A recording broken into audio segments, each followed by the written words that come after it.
আসসালামু আলাইকুম। শর্টহ্যান্ড বাংলার আজকের পর্বে আপনাদের স্বাগতম। আশা করছি আপনারা সবাই ভালো আছেন। আজকে আমরা আলোচনা করব লেসন 36 নিয়ে। তো শুরু করার আগে বরাবরের মতো একটা কথা বলে নিচ্ছি, আপনারা যারা এখনও আমার চ্যানেলটি সাবস্ক্রাইব করেননি দয়া করে চ্যানেলটি সাবস্ক্রাইব করে নেবেন আর পাশে থাকা নোটিফিকেশন বেলটি বাজিয়ে দিয়ে রাখবেন। আর যারা সাবস্ক্রাইব করেছেন তাদেরকে অসংখ্য ধন্যবাদ। লেসন 36-এ আমরা আলোচনা করব প্রতিযুক্ত শব্দ নিয়ে। প্রতি অর্থাৎ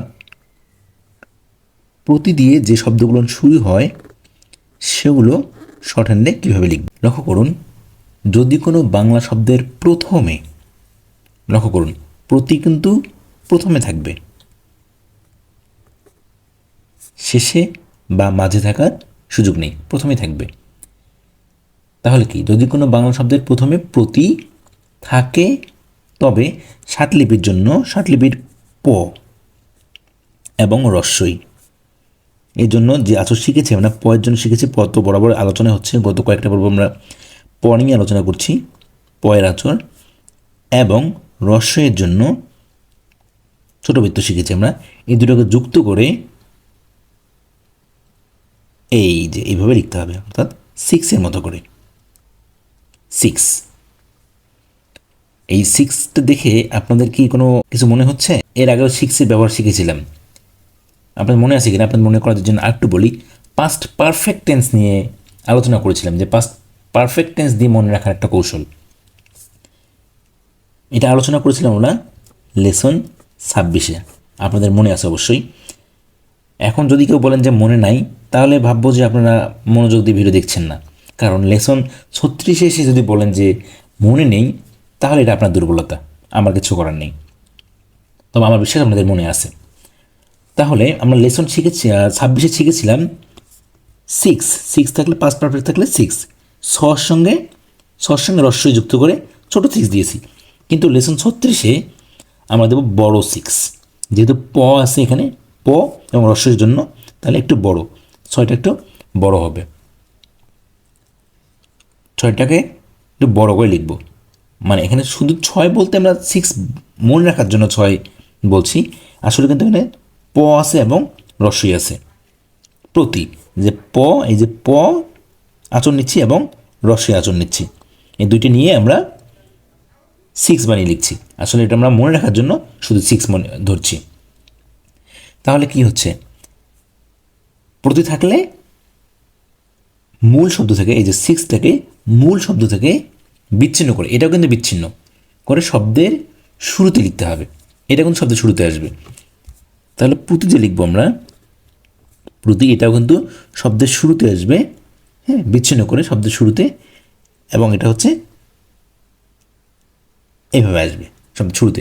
এটা কিন্তু শব্দের উপরে নয়, আমরা গত লেসন 35-এ পরিপর আলোচনা করেছিলাম, পরিপরা কিন্তু পটা কিন্তু উপরে ছিল এবং তার নিচ থেকে শুরু হয়েছে, এটা কিন্তু সামনে শুরুতে লিখতে হবে, এটা কিন্তু উপরে না, বিচ্ছিন্ন করে না। এই যেহেতু অনেকগুলো পর রিলেটেড আসছে, এই বিষয়গুলো আপনাকে সতর্কতার সঙ্গে মনে রাখবেন, কারণ বিষয়গুলো একটু সেন্সিটিভ। আপনি যখন লিখবেন, বাংলা থেকে কনভার্ট করে লিখছেন শর্টহ্যান্ডে, লেখার সঙ্গে লিখতে পারবেন, কিন্তু যদি আপনি 6টাকে উপরে লিখে ফেলেন বা পাশে লিখে ফেলেন, তাহলে কিন্তু আপনার অনুবাদ করতে আপনাদের প্রবলেম হয়ে যেতে পারে। তাহলে আমরা এখন কিছু উদাহরণের দিকে লক্ষ্য করুন। যদি আমরা লিখি প্রতিপালন, তাহলে কি আমরা বলেছি প্রতির জন্য 6 লিখবো আমরা, প রস্বইয়ের জন্য, তাহলে 6, এই যেমন লিখলাম প্রতি, এটা হয়ে গেল কিন্তু প্রতি, 6 লিখলাম, হয়ে গেল প্রতি। এবার পালন, প আকার ল ন, প্রতিপালন, কি এই যে প্রতিপালন, পা ল ন, প্রতিপালন।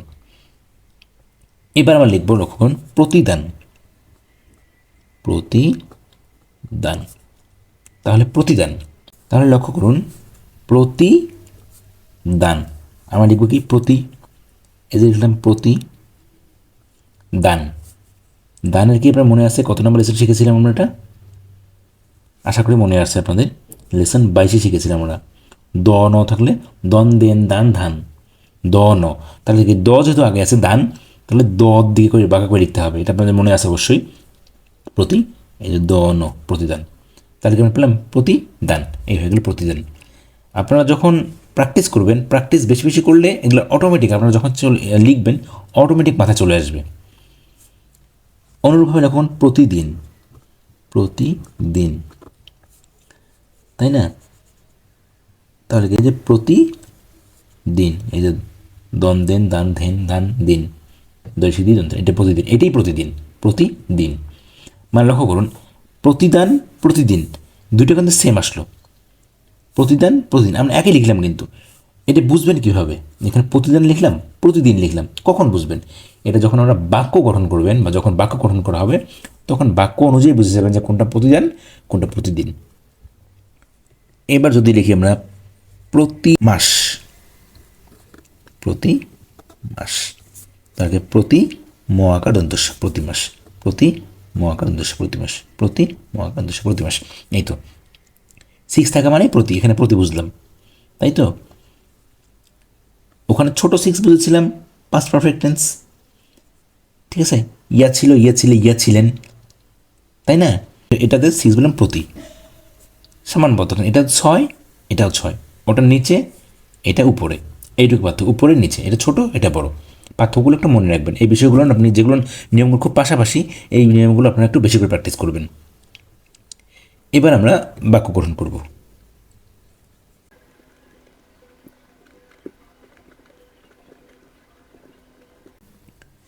লক্ষ্য করুন আমরা লিখেছি সরকার প্রতিদিন প্রতিনিধি প্রেরণ করে। লক্ষ্য করুন সরকার, এই যে এখানে কারের ব্যবহার এসেছে, কিন্তু কার এসেছে কত নম্বর লেসন শিখেছি আমরা?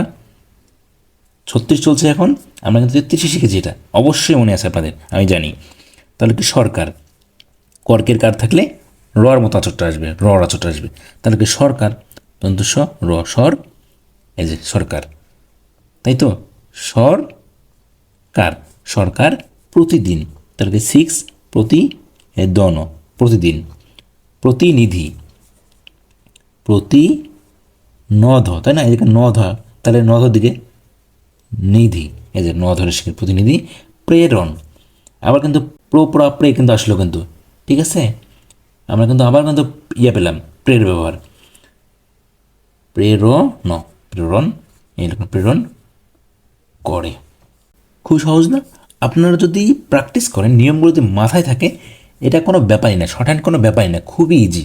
লক্ষ্য করুন আপনারা কিন্তু অটোমেটিক চলে, সরকার প্রতিদিন প্রতিনিধি প্রেরণ করে, প্রেরণ করে, যেখানে প্রে থাকলে যুক্ত করে লিখতে হবে প, প্রেরণ প্রেরণ করে। আশা করছি আপনারা ক্লিয়ার বুঝতে পেরেছেন। আজকে এ পর্যন্তই। আর ডেসক্রিপশন বক্সে প্র্যাকটিস ফাইল লিঙ্ক তো থাকছেই, সেগুলো ডাউনলোড করে বেশি বেশি প্র্যাকটিস করবেন। আশা করছি আপনারা সফলতা লাভ করবেন। আজকে এই পর্যন্তই, ধন্যবাদ, সবাই ভালো থাকবেন, আল্লাহ হাফেজ।